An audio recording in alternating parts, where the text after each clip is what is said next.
নমস্কার বন্ধু, মায়ের পাকশালাতে আপনাদের সবাইকে স্বাগতম। রুটির সঙ্গে খাওয়ার জন্য একটি নিরামিষ রেসিপি আপনাদের সঙ্গে শেয়ার করছি, আশা করি ভালো লাগবে। এবার কড়াই বসিয়ে শুকনো লঙ্কা দিয়েছি একটি, চিড়ে দিয়েছি, তারপরে 1 চামচ পাঁচফোড়ন দেব। পাঁচফোড়ন থেকে যখন হালকা গন্ধ বের হবে তখনই দিয়ে দেব লঙ্কা, আদা কুচি দিয়েছি, তারপর কাঁচা লঙ্কা চিড়ে দিয়েছি।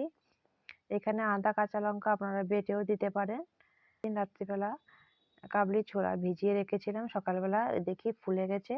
এবার কাবলি ছোলার সঙ্গে মটরশুঁটি, বিনস, আলু প্রেসার কুকারে দিয়ে লবণ আর হলুদ দিয়ে 3 থেকে 4 বারের মতো এটি দিয়ে নামিয়ে নিলাম। এবার কড়াইতে টমেটো দিয়েছি, একটি আস্ত টমেটো টুকরো করে।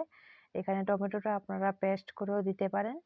হলুদ দিয়েছি, লবণ দিয়েছি আন্দাজ মতো দিয়ে এবার গুঁড়ো মশলার মধ্যে জিরের গুঁড়ো 1/2 চামচ, ধনে গুঁড়ো 1/2 চামচ আর কাশ্মীরি লাল লঙ্কার গুঁড়ো দেব 1/2 চামচ দিয়ে নাড়াচাড়া করে অল্প পরিমাণে জল দিয়ে দেব।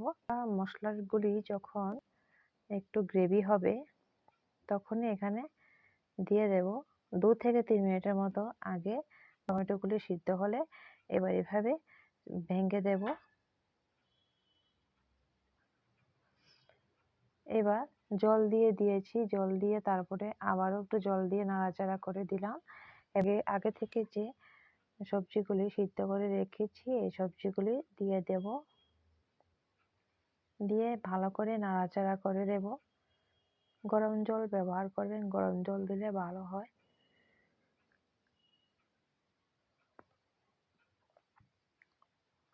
যেরকম ঘন বা পাতলা পছন্দ করেন সেই অনুযায়ী জলটা দিয়ে দেবেন। আশা করি এই রেসিপিটা আপনাদের ভালো লাগবে। রুটির সঙ্গে খেয়ে দেখবেন, ভালো লাগবে। ভালো লাগলে একটা লাইক কমেন্ট করে জানাবেন কেমন হয়েছে। এবার আমি জল দিয়ে দিলাম পরিমাণ মতো। আপনারা যে যে রোল খেতে পছন্দ করেন এর অনুযায়ী জলটা দিয়ে দেবেন।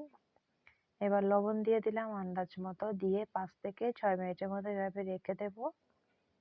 তারপরে এখানে গরম মশলা দিয়ে নামিয়ে নেব। গরম মশলা এখানে দিয়েছি 1 চামচের থেকে একটু কম দিয়েছি, দিয়ে এবার নামিয়ে নেব। রুটির সঙ্গে খেতে ভীষণ ভালো লাগে এই নিরামিষ রেসিপিটা।